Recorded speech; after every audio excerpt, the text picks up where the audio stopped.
Hello সবাইকে, welcome to my channel. তো আজকে আমার রেসিপিটা হচ্ছে খুবই সহজ আর সিম্পল। সহজ আর সিম্পল বলছি, তার কারণ হলো রেসিপিটা তোমরা পুরোটা দেখলেই বুঝতে পারবে। তো আজকে আমার রেসিপিটা হলো লোটে মাছের চচ্চড়ি। তো আর বেশি কথা না বললে চলো রেসিপির দিকে যাওয়া যাক। এখানে আমি মাছগুলোকে ভালো করে ধুয়ে পরিষ্কার করে নিয়েছি, তোমরা দেখতেই পাচ্ছ। আর সাইজটা আমি একটু বড় বড় সাইজে করে রেখেছি। তোমাদের পছন্দ অনুযায়ী তোমরা সাইজটা ছোট বড় করে নিতে পারো। তো এই মাছের মধ্যে আমি এবার এক এক করে সব রকমের উপকরণ দিয়ে দেবো। এখানে আমি একটা বড় সাইজের পেঁয়াজ কুচিয়ে রেখেছিলাম, সেই পেঁয়াজটা আমি এর মধ্যে দিয়ে দেবো।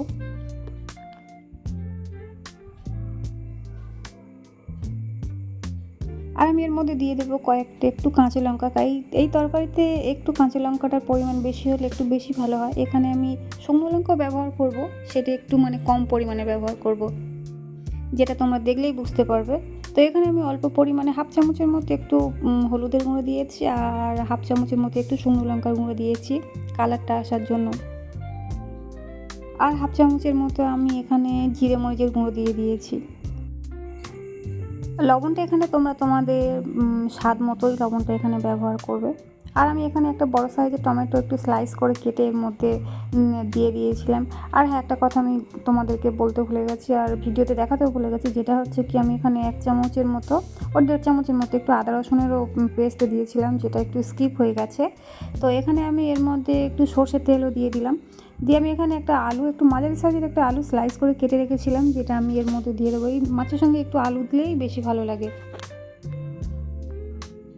তো সব রকম উপকরণ দিয়ে আমি ভালো করে হাত দিয়ে মাখিয়ে নেব।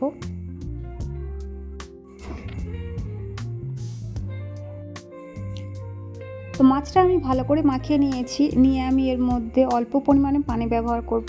এখানে আমি পানিটা অল্প করে ব্যবহার করব, কারণ মাছ থেকে একটা পানি বার হবে, তো সেই পানিতে মাছটা রান্না হয়ে যাবে। আর যদি এখানে আমি পানিটা বেশি ব্যবহার করো, আমি বা তোমরা, তো এখানে কিন্তু মাছটা ভেঙে যায়। তো যার জন্য করে পানিটা অল্প করে ব্যবহার করবে, করে ব্যাস ঢাকনা চাপা দিয়ে তোমরা গ্যাসে বসিয়ে দেবে, তোমাদের রান্না ব্যাস কমপ্লিট।